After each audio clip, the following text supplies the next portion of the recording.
how in the heck do I get this? I'm pushing the button, it's not falling because right here, right there is in the way. Mickey with CarryTrainer.com. Drew behind the editing desk. I apologize for the wind out here on the farm today. We're gonna do our best. Nobody's behind that camera today.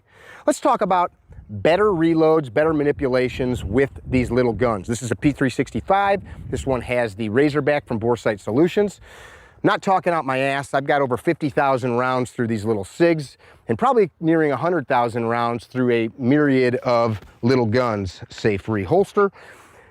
I know that because Supervel provides us that ammunition and it's now in the berms across America. What's the problem? The problem that we're looking at is I don't want to have to completely break my master grip to the point that I have no grip on the gun. Why?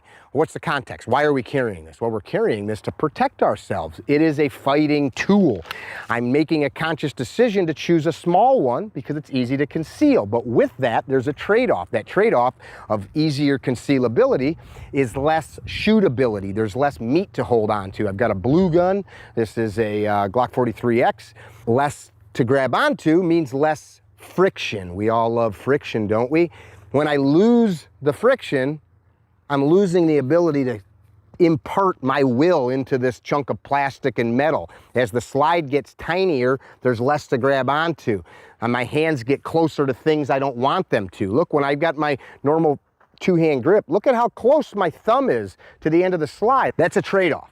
Little guns should be reserved for better shooters, seasoned shooters, and people with good physical dexterity and strength. It's not a dig on anybody. Little guns are just not easy to control. Kind of like you don't give a first-time driver a frickin' Ferrari or a Corvette. So the challenge here is how do I get this magazine out without completely breaking apart my grip?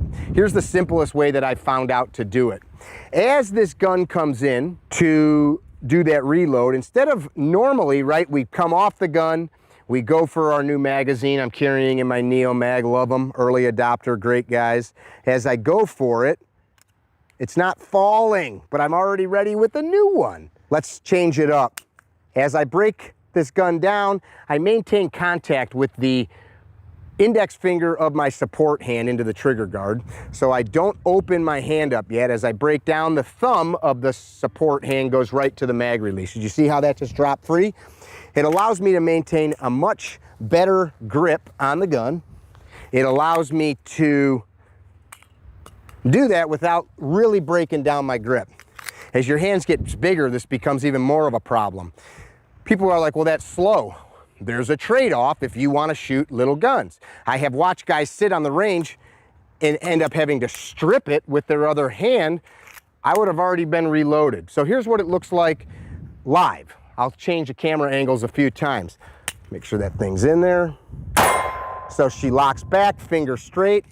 I work it, go for my new mag. If you notice, I'll do it again and then I'll see if you notice.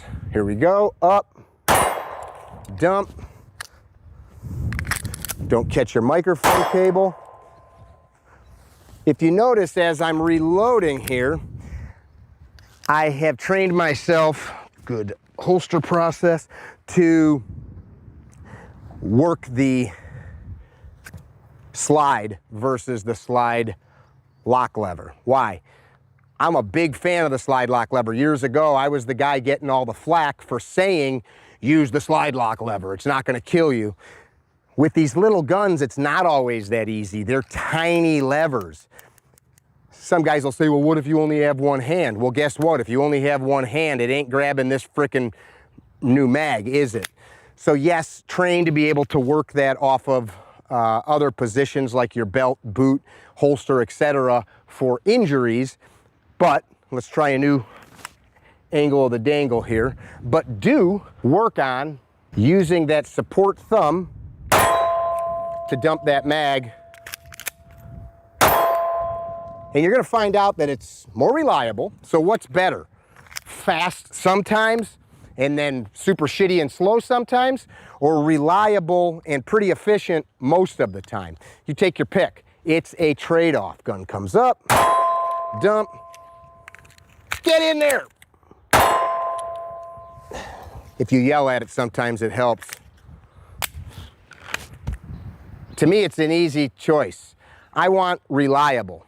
I'm using this to protect my life. I'm not using this to look cool for the Instagram.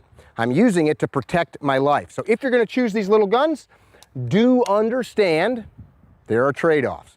One more time, blue gun. Thumb from the support hand. You see that? Working that release. Put some comments down if you've done this technique before and you dig it.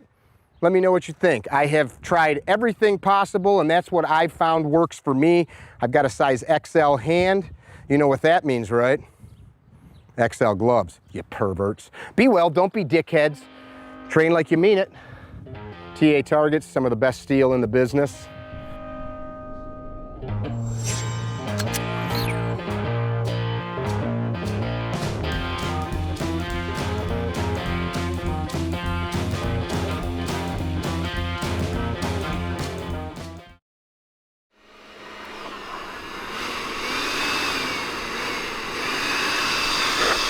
Hi, this is Chef Kent at Z Catering, and I'm here with my great friend Jeff Smith of Colorado Craft Beef. We are both here at the CarryTrainer S12 event in November 2021, and we are showcasing TA Target's grill that they sent out.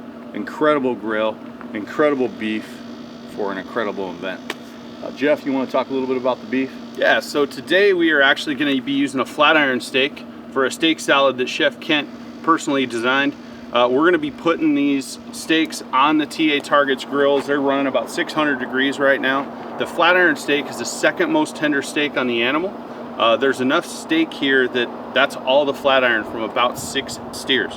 So when we start to think about the level of care that goes into the event, from the food, the great vendors like TA Targets, the care we get from CarryTrainer, it's second to none. We're going to showcase 2 of their grill tops. One a flat grill, and then the second one will be a grate. Both fantastic. Last night we were getting temperatures of 900, right? I believe we did get to 900. The steaks cooked pretty well.